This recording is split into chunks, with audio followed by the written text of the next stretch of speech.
Hello friends, this is Sai Harnath Nadpalli. I am doing my masters in Electrical and Computer Science Engineering in University of Ottawa, Canada. This video is related to nanotechnology and its counterparts.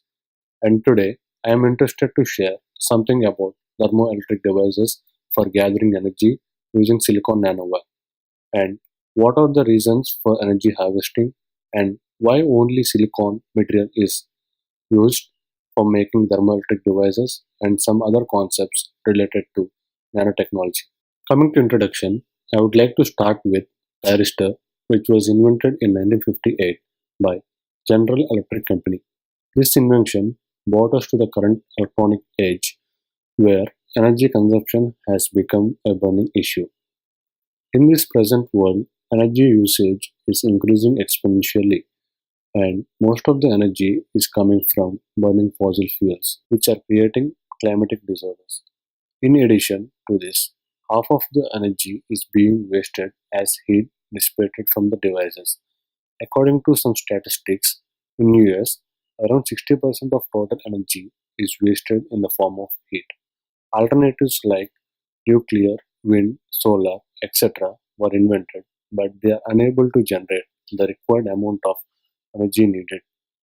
All these problems open the doors for energy harvesting using thermoelectric devices based on nanotechnology. In the past 60 years, bismuth telluride, which is represented as Bi2Te3, and its alloys have been extensively used in thermoelectric refrigeration because they have substantial fall in temperature which can be achieved by Petler effect. First of all, I want to define thermoelectric refrigeration.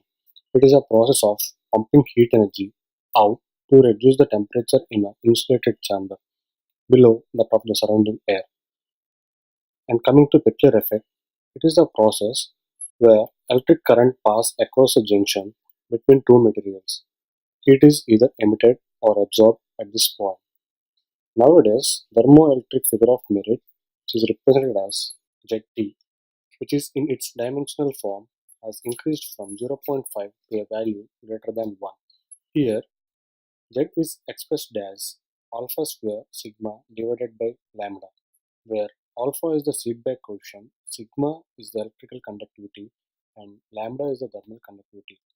Figure of merit equal to unity can be maintained if samples are made with increased pressure concentration and lower feedback coefficient.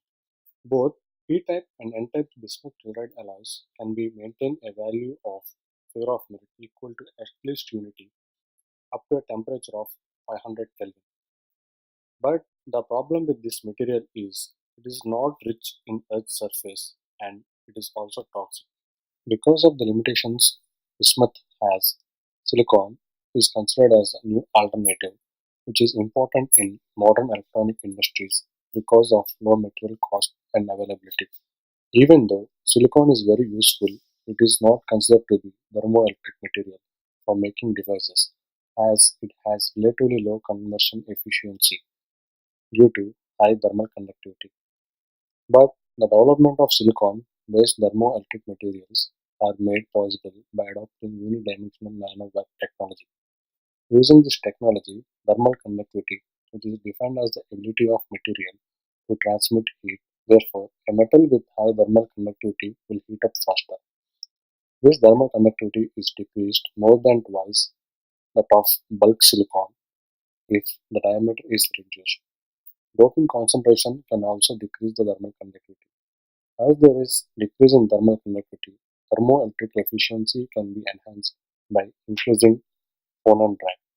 Phonon drag is defined as the mobility of electrons, which can be reduced by increasing the effective mass of either electrons or holes due to interaction with crystal lattice. Phonon drag also increases the magnitude of feedback coefficient, which is also called as thermopower. The thermal conductivity of solids is generally obtained by measuring the temperature gradient produced by steady flow of heat. This technique is accurate and convenient below 50 Kelvin. However, problems arise while applying this technique at a room temperature and above. A recently developed alternating current thermal conductivity technique called the 3 omega method overcomes these difficulties.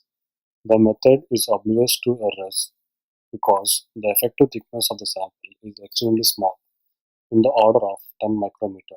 Problems due to blackbody radiations can be scaled down with the characteristic length estimating the ratio of heat radiated to the heat conducted to the sample. The blackbody radiations can be defined as the emission from the body when it is at a uniform temperature. It possesses a characteristic frequency distribution which depends upon the temperature of the body. For example, if the experimental geometry is reduced by a factor of f, the power radiated through the blackbody radiation is reduced by a factor of f square, while the heat conducted by the sample is reduced by only f.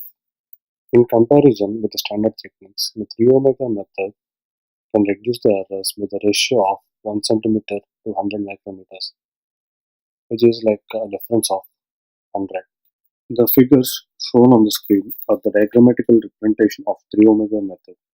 The diagram on the left hand side relates to the voltage and current generated in the 3 omega circuit, which are in the pattern of pi. The figure on the right is the setup or the circuit diagram for measuring thermal conductivity in 3 omega method. The temperature oscillations of the metal line are measured by the third harmonic of the voltage across the metal line. Hence, it is named as 3 omega method. The alternating signal source HP3325 frequency synthesizer, which is at the top left side of the circuit diagram, produces a sine wave with low harmonic distortion. Anyhow, the third harmonic content in the source can produce a fake signal in this measurement.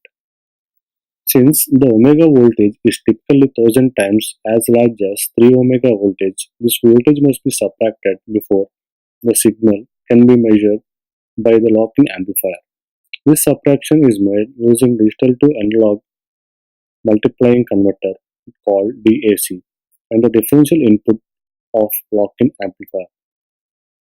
The gain of the multiplying DAC can be varied from 0 to 1 by computer control of called TTL.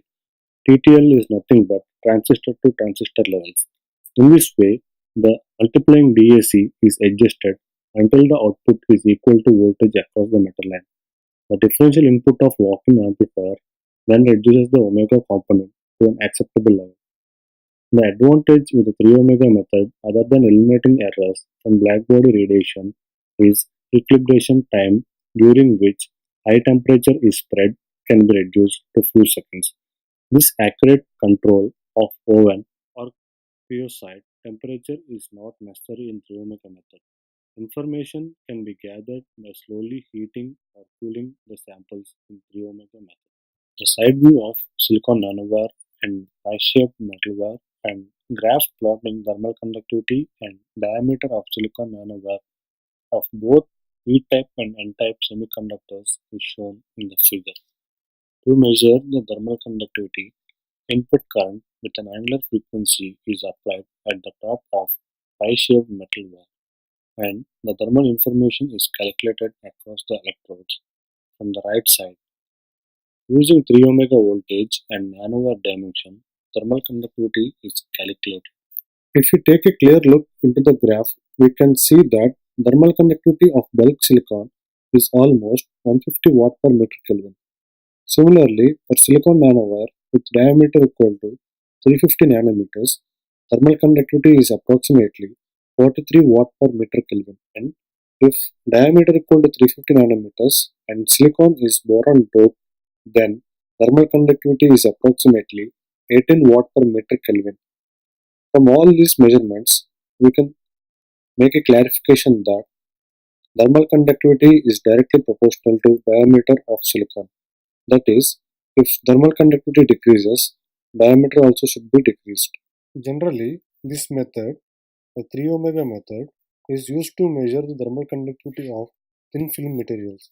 But in order to use this for vertical nanowire arrays, silicon composite films and spin on glass SOG films are invented using CMOS technology. The figure explains the process of silicon composite film preparation. The procedure for preparation of samples includes three layers of depositions, two photolithography steps, and etching process, as represented in the figure above. In the beginning, we deposit SiO2 silicon dioxide for about 200 nanometers thick on 1 by 2 centimeter square silicon substrate based on plasma enhanced chemical vapor deposition, which is called as PECVD.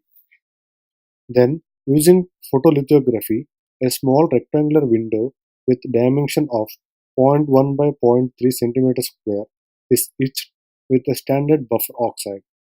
The ratio of hydrofluoric acid HF to ammonium fluoride NH4F is 1:7.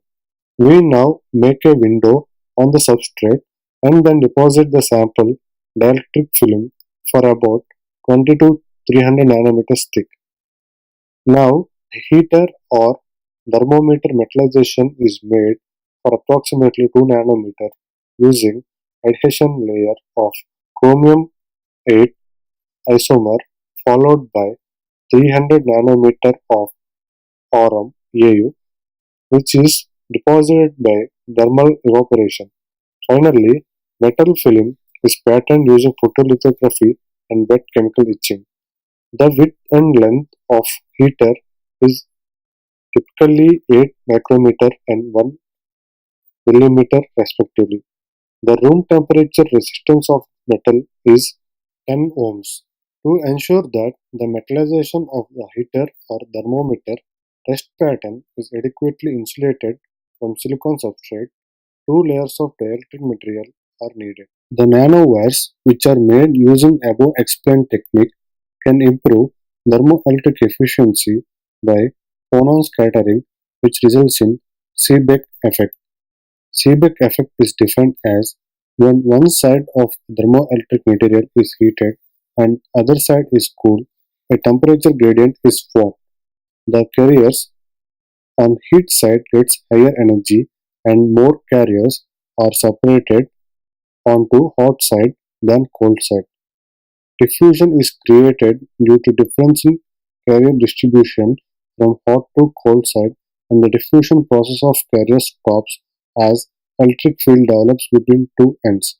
The voltage difference is known as Seebeck effect, and the voltage is called as Seebeck voltage, which is measured in range of 25 degrees to 100 degrees centigrade. Using CMOS technology, N-type and P-type nanowires are fabricated. Conclusions: decreasing the thermal conductivity is important strategy for growth of conversion efficiency.